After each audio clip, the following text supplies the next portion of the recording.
Hello, class.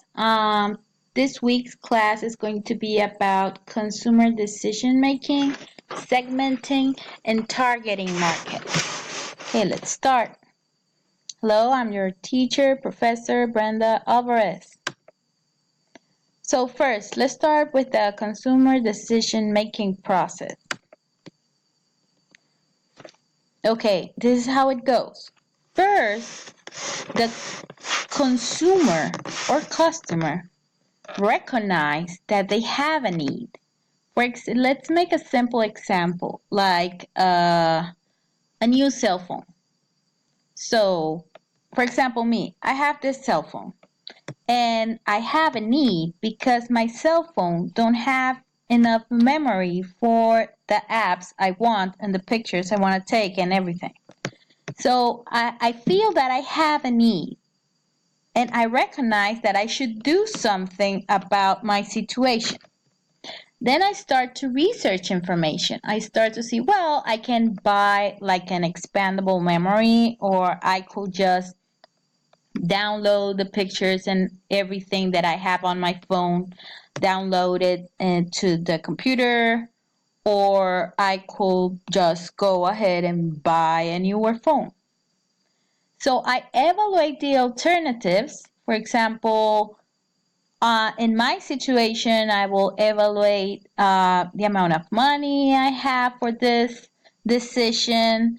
What should I do? Should I buy a new phone, or can I buy a new memory, or is it easier just to upload all the pictures and all the stuff on the computer?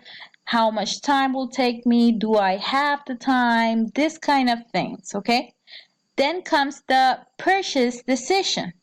So I think about my situation, the critical it is for me, and I go ahead and make the decision of buying a phone. And then it comes the post-purchase behavior. Like, oh, I'm so excited with my phone. I can take a bunch of pictures. I can do this and that. Is so quick. It's so good. It has so much pixels, the pictures are amazing, blah, blah. So you see, I went through a decision making process. The magic, the marketing behind this is to create the need to the customer. For example, what is really a phone for? Or really, a phone should be to call, receive, and send messages.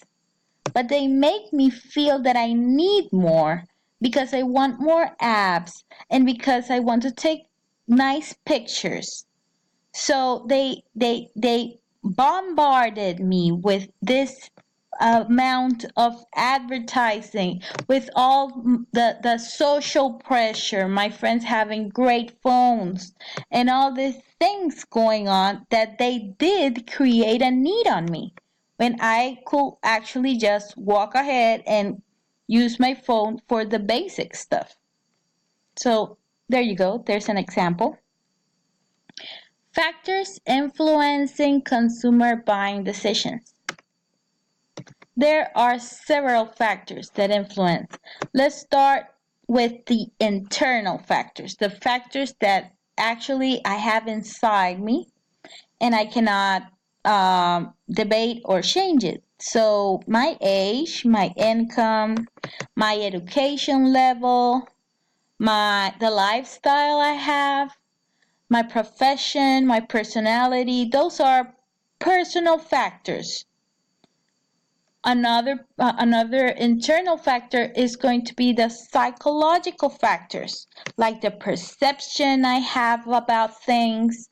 What are my motivations? What are the things I feel motivated towards?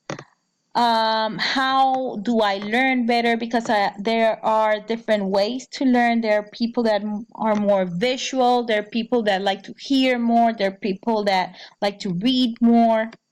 What are my beliefs?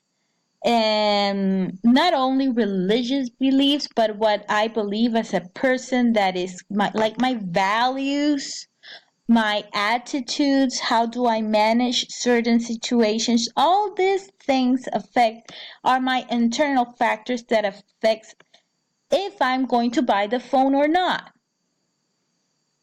The external factors like the culture, what's going around me, the subculture is not only the culture of Panama, but my little culture here in my family, around surrounded by my friends, my families, my cousins and my aunts and everything.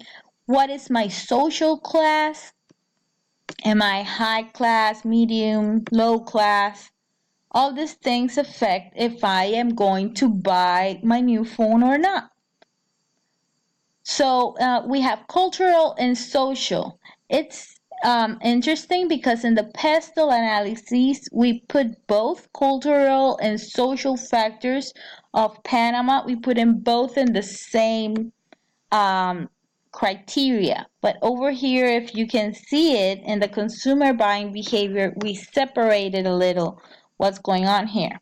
So for the social factor, we have reference groups like the group of people that I feel they're all updated and they do the best choices and they do not throw the money away. So I have like that's my reference group. I have my family that they in Latin America, families are very influential at the moment to buy something big or small. And well, it affects more if it's bigger, right? If you have to spend more money, like a house, a car, or other things. And my role and statute, like I was speaking with one of uh,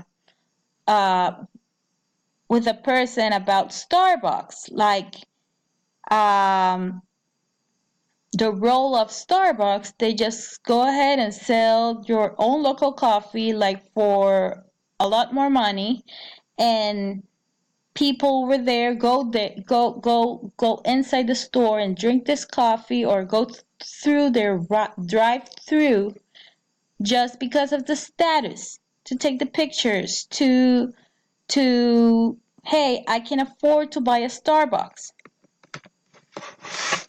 Okay, number 3, basis for segmenting consumer market. This is going to be very useful for your project. Okay, for your project, we'll have to segment the market and figure out which is the best segment market to go ahead and make our marketing plan. Because we are just going to create a marketing plan for one segment market, not for all of them. For all of them, we will have to be like a year together doing this class. So we are just going to focus on one of the segment markets. So there are different ways to separate, to segment the market. You can segment it by regions, by market size. Like there are more people between 18 and 30 something. We can get that kind of information on the census pages of Panama. The density of the market, the climate around here. For example, I remember one of your guys' projects is about the car shop. The climate does influence directly if he could work or not, so that's something we should take in consideration.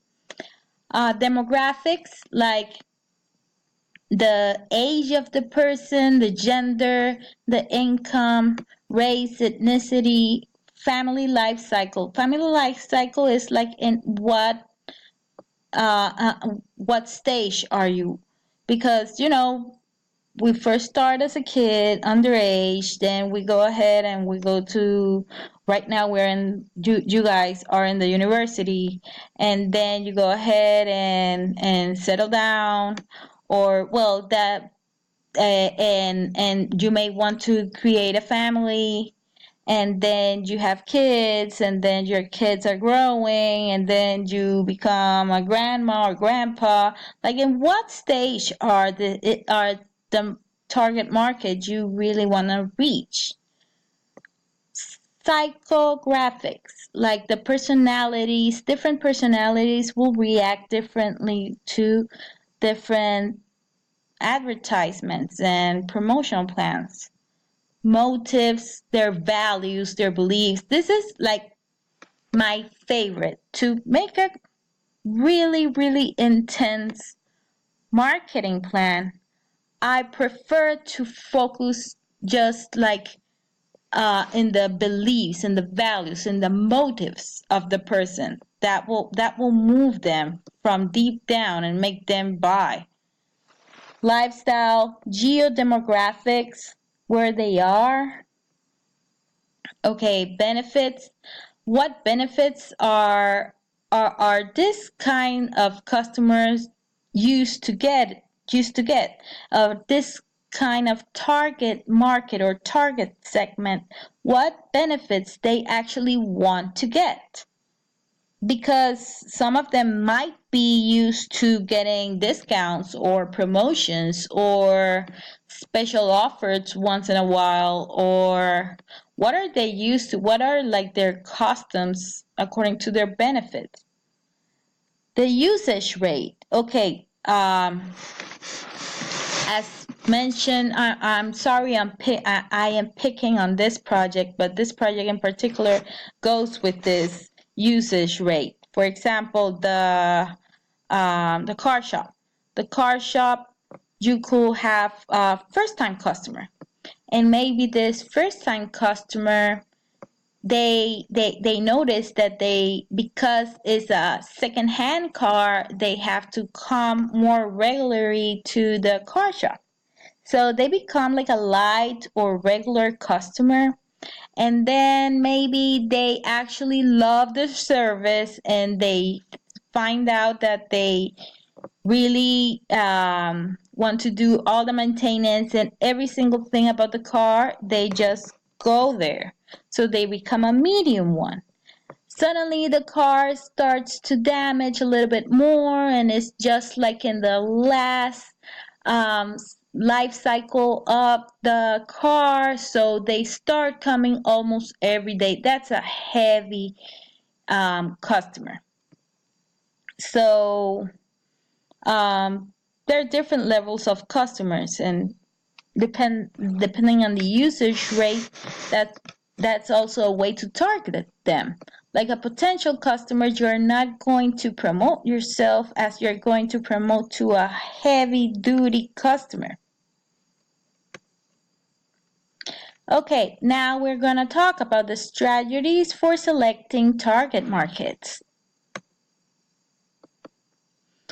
The first thing first. First, we have to identify what is the whole market. The whole market is Panama.